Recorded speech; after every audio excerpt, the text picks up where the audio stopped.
it's your boy Sneaky Fox here, back with another video, and today we are going to be predicting, or at least putting my predictions forward for the 2021 Big Ten men's basketball tournament.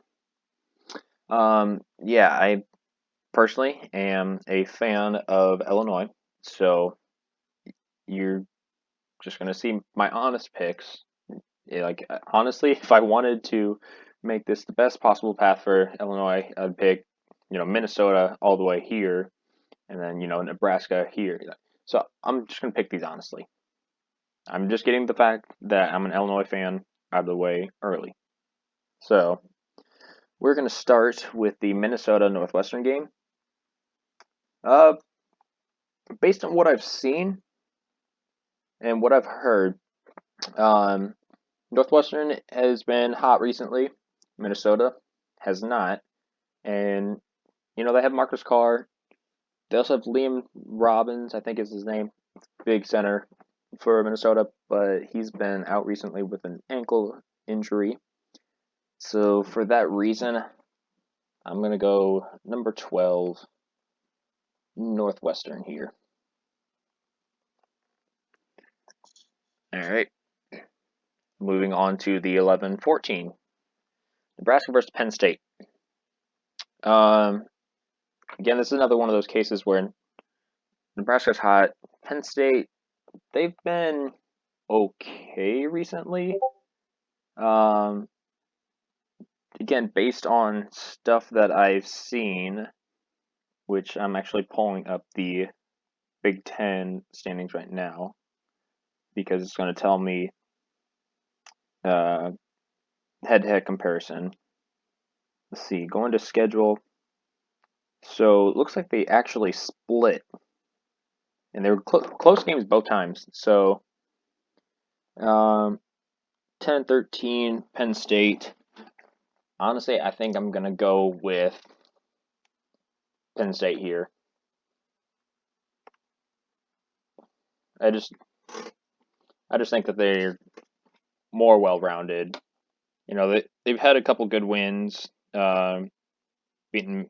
Well, I guess Minnesota's not a good team, but had that they upset Wisconsin earlier this year. I just like their chances against this Nebraska team. Moving on to the 9-8 matchup, we have Michigan State versus Maryland. Michigan State has been hot recently with wins over Illinois first, followed by Ohio State. Then I think they won against Indiana and then split a 2-game series with Michigan.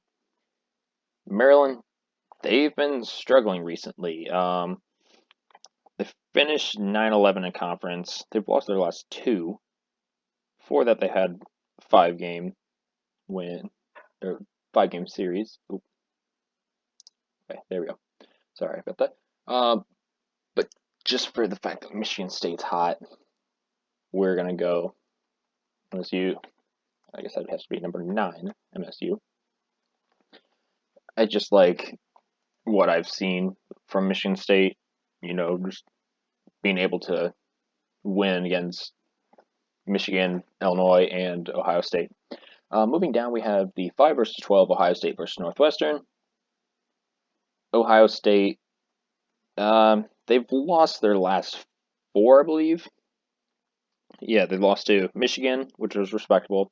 Michigan State, the upset. Iowa, and then Illinois.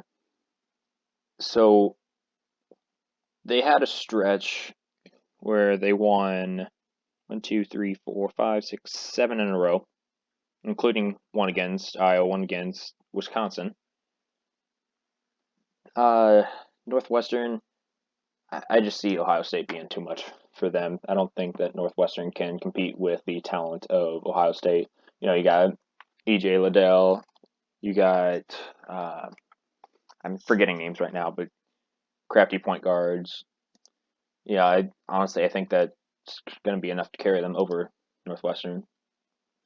We have the 7-10 matchup between Rutgers and Indiana. I know Indiana had been struggling, I think, down the stretch, whereas Rutgers have been, 50-50. they took Michigan to a 7-point loss at Michigan, whereas Indiana, yeah, they've lost their last 5 and 6 out of their last 7, with their only win coming against Minnesota. So I just got to go with number 7 Rutgers here. Plus, I think the matchups just favor Rutgers. You know, you had Trace Jackson Davis for Indiana, but I think that's gonna be it. Because I mean, I think like a Indiana guard. I think his last name's Franklin. Like he can take over if needed, but I just feel like Rutgers is more of a complete team. So 6 versus 11, we got Wisconsin versus Penn State. Wisconsin, they ended on a 3-game losing streak with losing 6 of their last 8. Their wins came against Nebraska and Northwestern, so 2 of the lower teams. And I think they've been struggling. Maybe close game against Illinois, but the only reason for that is I think it was Trice ended up hitting like 19 points in the last 2.5 minutes. They lost by 4 to Purdue, 4 to Iowa. So I mean, those 3 losses, they're all close. And then you got Penn State, which again, they're on a 2-game winning streak. They're going to be on a 3-game winning streak after they beat Nebraska. So I'm actually going to go with an upset here. I'm going to go number 11, Penn State, going through. All right, moving on to the first semifinal game. We have Michigan State versus Michigan. And like I said, they just played a 2-game series, ended up splitting it. First game was at home for Michigan, ended up winning by 19. The second one was at Michigan State, which Michigan State won by 6. This one honestly could go either way. Rocket Watts, Aaron Henry, 2 great guards for Michigan State. I gotta go with number 1 Michigan though. Hunter Dickinson, I feel like he can take the game over if needed, and that's just being a freshman. So you got Dickinson, you got Livers.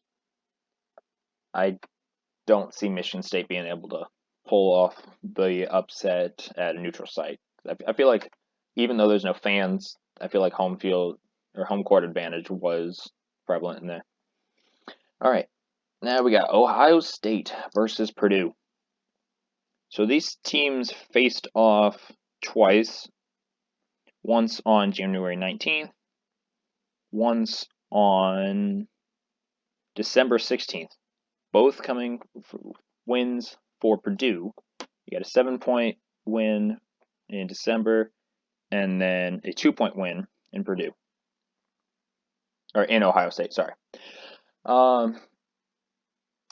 My high school coach told me you never want to face a team 3 times in the same season.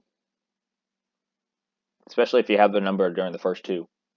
Because they're going to be flipping the script on you. And I'm going with that advice right now. I'm picking number 5, Ohio State, to move on to the semifinals. Again, I think E.J. Liddell and some of the crafty guards, I just feel like they're going to do better against this Purdue defense. I mean, who does Purdue have? I'm trying to look at box score. What was his name? Travion Williams, averaging 15.5 a game. And then Stefanovic, it's averaging 9.7. So, I mean, two good scores there, but I just think Ohio State's going to carry this. They're just going to get the win. Next, we have Rutgers versus Illinois. There was 1 game between them this year, and that was a 91-88 loss for Illinois. This was at Rutgers, and what I think was a questionable call for a flagrant against DeMonte Williams. But I just think Illinois has much more talent. I mean, you got DeSumo, you got Coburn, you got Frazier, Sixth Man of the Year with Curbelo. DeMonte Williams, huge shot against Ohio State the other day. I just feel Illinois, that Rutgers can't stop them again. Early Big Ten. This was Illinois' second Big Ten game. The first one coming after a huge win against Minnesota. It was a 27-point game. I just think after a close game with Ohio State, Illinois is going to be mentally focused, and they're going to come into Indianapolis and take game against Rutgers. Moving on to Penn State versus Iowa. We're just going to move this down. There we go. All right. Penn State, Iowa. This is an intriguing matchup because you got Big Ten Player of the Year, Garza. You have McCaffrey. You have Wieskamp for Iowa. Looking at the history, or looking at the season between them, there was only one game played between them, and Iowa came out with a 6-point win at home. So this is, I feel, going to be a close game, even though the seeding doesn't depict it that well. I just think Iowa is going to have much more talent. I'm going to say it's within a 10-point game, but I do think Iowa will get this W. So moving on to the semifinal games, we have Michigan, Ohio State, in what was a great game during the regular season. Unfortunately, there was only one game between them because I didn't get to watch this game, but it was back and forth the whole game. Like, Michigan was up 2 at halftime, ended up winning by 5, and that was mainly because of one mistake, which I'm looking at the game flow right now. It was closed all the way through. So this is going to be a tough one to pick. I do, however, feel that Michigan will take this game. Okay, I'm sorry, I'm misspelling it, but I just feel like Michigan only having, 3 losses this year, which one was at Minnesota. That was an 18-point loss. So Minnesota early on in the season was really good at home, and I feel like that, along with a 25-point win against Minnesota, that kind of flipped the script on Michigan, at least for that loss. And then you have the game against Illinois that they just got beat at home by Illinois without Ayo Dosunmu, I might add. So, yeah, those are just 2 of the 3 losses. Then you have the Michigan State. But yeah, Ohio State, they've just been cold recently.